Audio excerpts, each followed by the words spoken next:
Jumpa lagi di Jakarta TV. Nvidia GeForce RTX 50 series sudah diumumkan di CES 2025 Las Vegas. Apa yang baru? Apa yang beda? Dan tahukah bahwa GeForce RTX 20 series, 30 series, dan 40 series juga dapat DLSS 4? Ya, oke, mari kita bahas. Tapi pelan-pelan ya.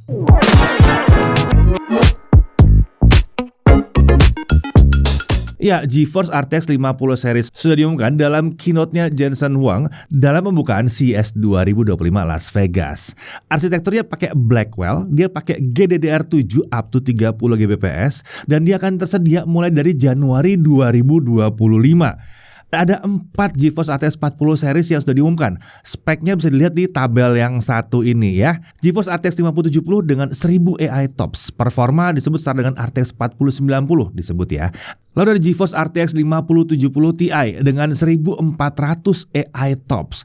Performanya disebut bisa 2 kali lipat dari RTX 4070 Ti. Kemudian GeForce RTX 5080 dengan 1800 AI TOPS. Performanya disebut bisa mencapai 2 kali lipat RTX 4080. Dan tentunya ada GeForce RTX 5090 dengan 3400 AI TOPS yang performanya disebut bisa 2 kali lipat dari RTX 4090. Kita bisa lihat beberapa graphics card yang pakai GeForce RTX 50 tuh udah tampil ya di CES 2025. Ada beberapa yang dipajang di area pamernya Nvidia.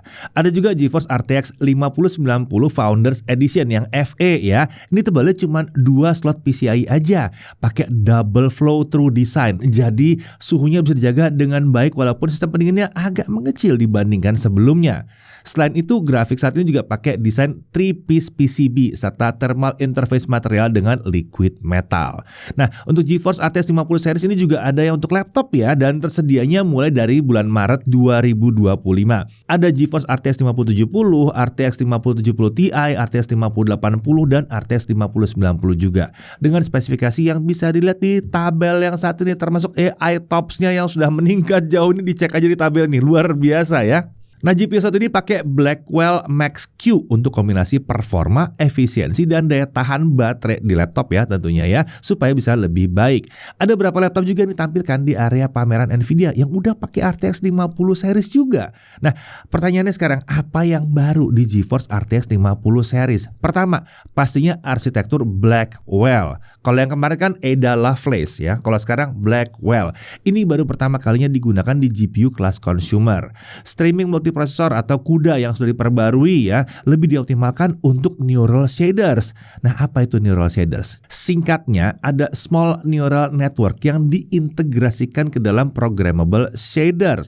Jadi, AI bisa dipakai untuk mendukung apa yang selama ini dikerjakan dengan CUDA cores. Ya, GPU ini punya CUDA cores ya, punya core prosesornya GPU nih ya.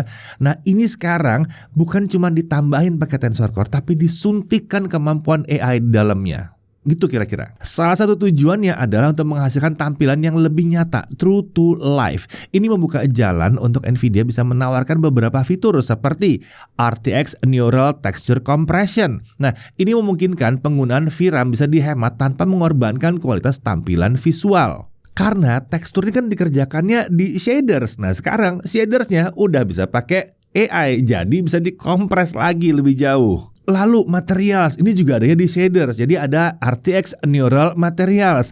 Ini memungkinkan rendering real time di frame rate yang memadai untuk tampilan material yang terbilang kompleks ya, seperti porselen atau kain sutra ya. Sebelumnya ini tidak digunakan di game karena tingkat kerumitannya yang tinggi banget. Sekarang jadi bisa. Lalu RTX Neural Radiance Cache, ini memungkinkan tampilan efek pantulan indirect lighting yang lebih nyata didapatkan sembari tetap menjaga performa yang dihasilkan itu tetap tinggi juga.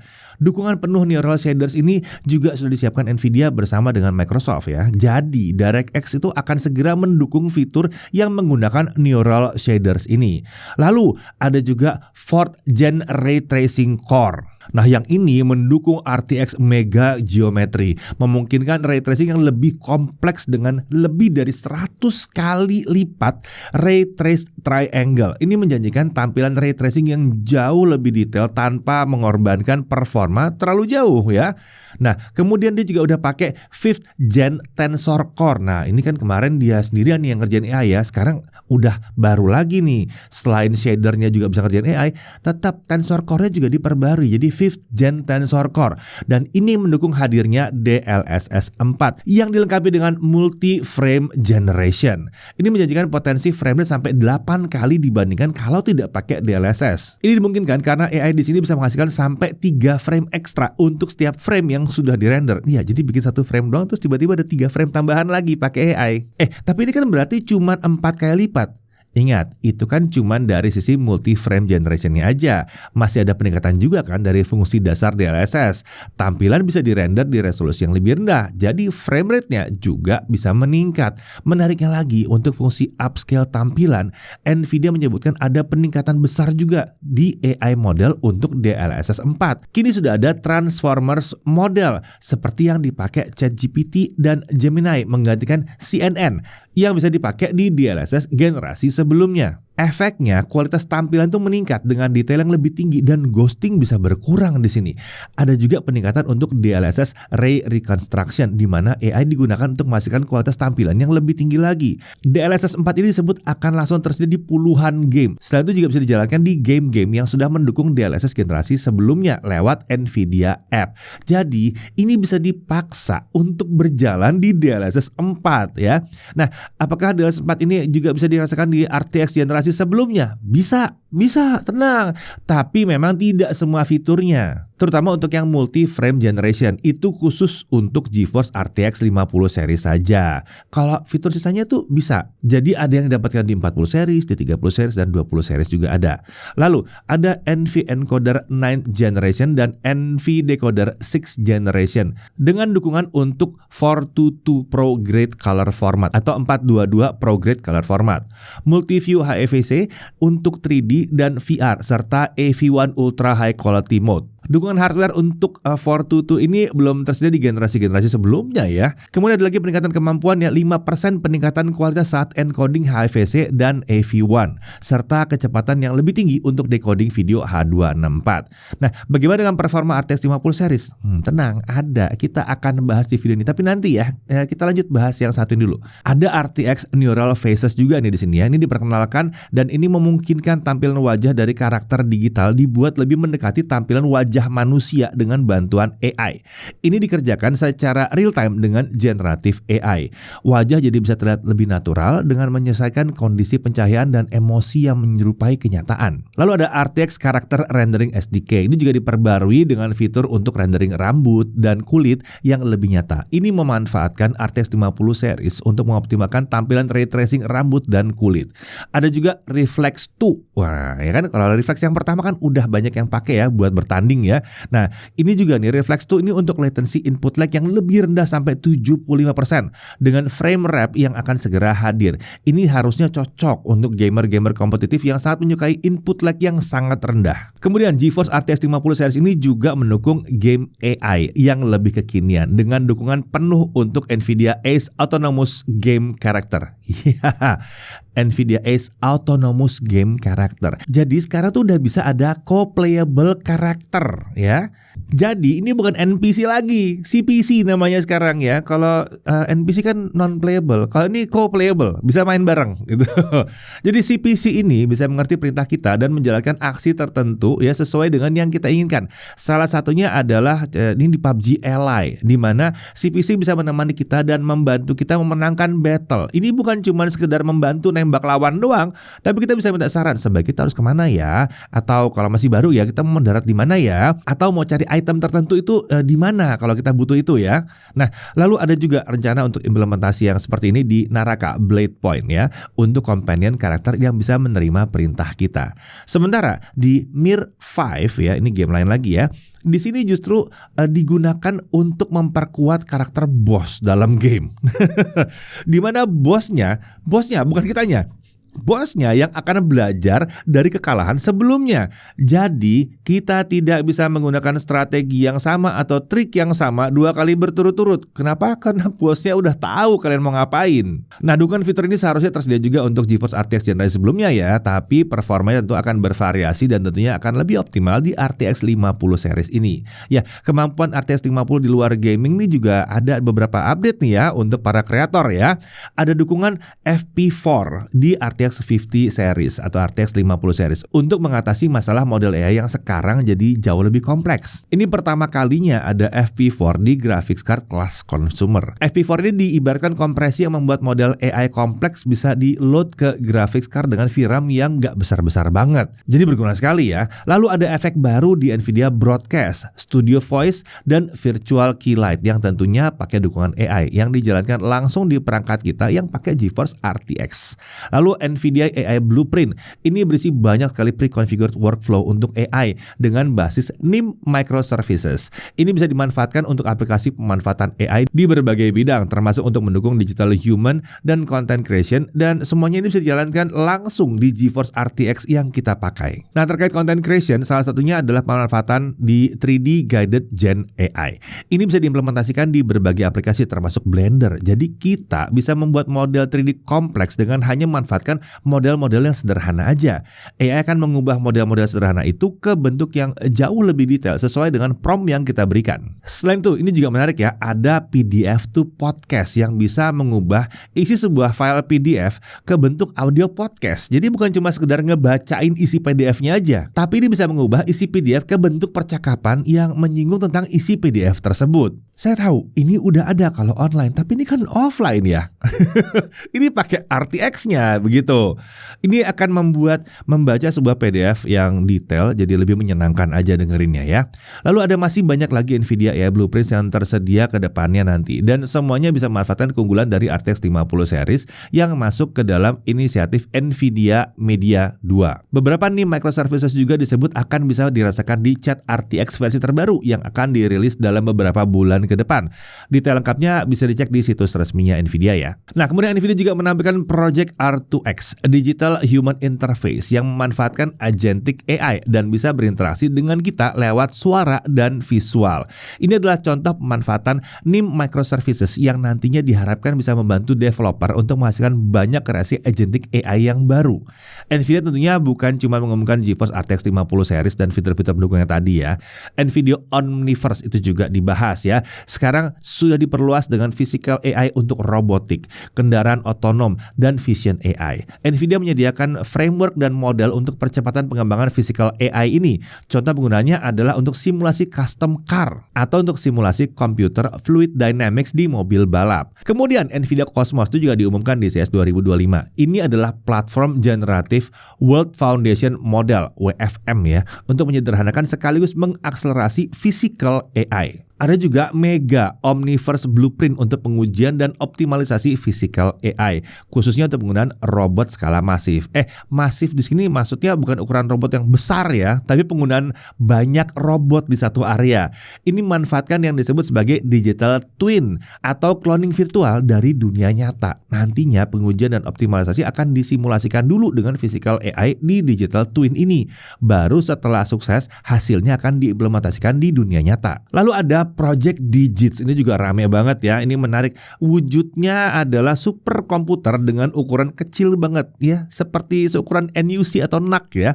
Tapi isinya adalah chip superkomputer GB10 atau GB10 dengan basis Grace Blackwell. RAM-nya itu Unified Coherent 128GB serta storage-nya 4TB. Menariknya lagi, ini pakai prosesor ARM dari MediaTek dengan 20 core ARM yang power efisien. NVIDIA menjanjikan performanya itu mencapai 200 miliar parameter LLM untuk perangkat ini. Sementara kalau butuh performa lebih lagi, 2 unit perangkat ini bisa digabungkan dengan NVIDIA Connect X. Ini memungkinkan performa meningkat ke 405 miliar parameter LLM. Nah, hadirnya Project Digits ini memungkinkan developer AI untuk mengembangkan prototipe AI mereka dengan akselerasi seperti yang ditawarkan cloud atau data center modern, tapi tanpa harus pakai token. Jadi, yang mau ngetes seberapa banyak terserah. Sikat aja, itu kan alat kalian sendiri, nggak usah mikirin berapa token yang harus saya pakai gitu, nggak usah dipikirin. Ini akan mempercepat sekaligus menghemat pengeluaran untuk pengembangan AI. Apalagi satu unitnya itu katanya cuma sampai 100 watt aja loh powernya. Kecil kan? Nah, Nvidia juga mengumumkan beberapa update dari bidang mobil otonomus ya, dengan dapatkannya sertifikasi lolos uji keamanan dari TÜV SUD dan TÜV Rheinland. Mereka juga bekerjasama dengan Toyota untuk pengembangan keamanan kendaraan otonom generasi berikutnya dengan menggunakan Nvidia Drive AGX dan Drive OS. Ada juga Nvidia Drive Thor berbasis Blackwell yang merupakan core terbaru dari Drive Hyperion, platform end-to-end untuk autonomous driving. Platform ini digunakan oleh Mercedes-Benz, Volvo, dan beberapa brand ternama lainnya untuk kendaraan pribadi maupun komersial mereka. Selain itu, Nvidia juga menyebutkan kalau Nvidia Cosmos World Foundation Model juga digunakan untuk akselerasi pengembangan sistem kendaraan otonomus ya, dengan fokus ke penggunaan secara massal di kemudian hari. Ini termasuk dengan proses simulasi dan validasi Nvidia OVX menggunakan Nvidia Omniverse dengan Digital Twin. Teknologi ini diadopsi oleh Hyundai untuk efisiensi pengembangan mobil otonomus mereka. Oke, kurang lebih seperti itu ya hal-hal yang diumumkan oleh Nvidia selama CES 2025. Ya memang ada banyak banget yang diumumkan. Ya mungkin ada 1-2 hal yang kelewat karena memang ya banyak banget lah yang diumumin ya.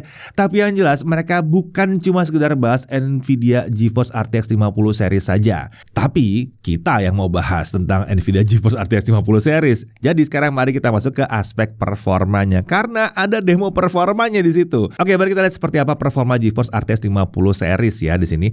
Pada saat video ini dibuat, kami memang belum bisa menguji sendiri graphics card tersebut. Tapi untungnya selama CES 2025 kami berkesempatan melihat langsung seperti apa performa GeForce RTX 50 series. Pertama-tama yang didemokan adalah game Cyberpunk 2077 yang dijalankan dengan GeForce RTX 5090.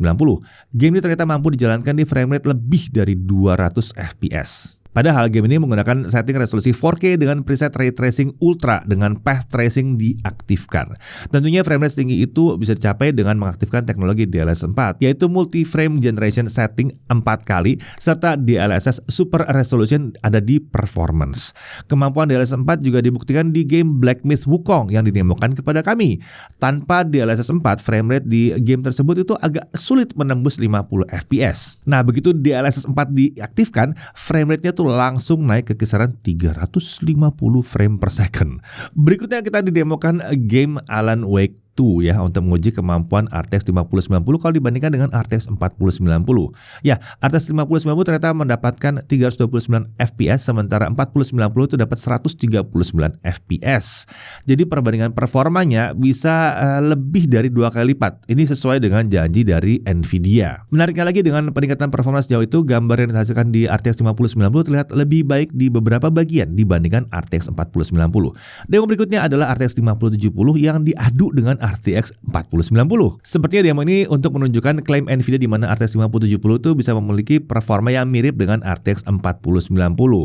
Ini gamenya adalah game Marvel Rivals. Terlihat RTX 5070 itu mampu menghasilkan frame rate di atas 200 fps dengan mengaktifkan DLSS 4.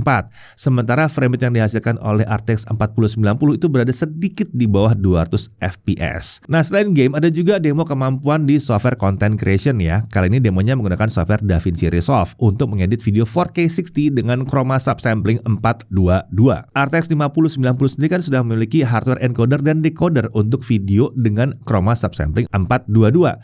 Bisa terlihat bahkan saat memutar video di timeline DaVinci Resolve, itu sistem dengan RTX 5090 itu mampu memutar video dengan lancar di 60 fps. Sementara RTX 4090 terlihat kesulitan menjalankan video tersebut dengan lancar dan hanya mendapatkan sekitar belasan fps saja. Kami juga diperlihatkan kecepatan dari ekspor video dengan durasi sekitar 1 menit tersebut. RTX 5090 mampu menyelesaikan dalam waktu 2 menit 54 detik, sementara RTX 4090 baru menyelesaikan setelah 28 menit 18 detik. Terlihat ya kemampuan RTX 5090 di video dengan chroma subsampling 422 ini jauh meninggalkan RTX 4090. Ya, jadi kurang lebih seperti itu yang ditawarkan oleh arsitektur Blackwell yang baru ini. Intinya dengan peningkatan performa compute yang lebih tinggi dan implementasi neural pada shader, itu membuat GeForce RTX 50 series jadi sangat futuristik kemampuannya. Seharusnya game akan banyak meningkat fiturnya dan berjalan dengan lebih kencang serta lebih lancar. Nah, untuk review performa, sabar dulu ya, kita akan membuatnya setelah kami menerima unit RTX 50 seriesnya tentunya. Jadi sampai di sini dulu update teknologi kali ini. Saya Dedi Irfan, Jaga TV TV.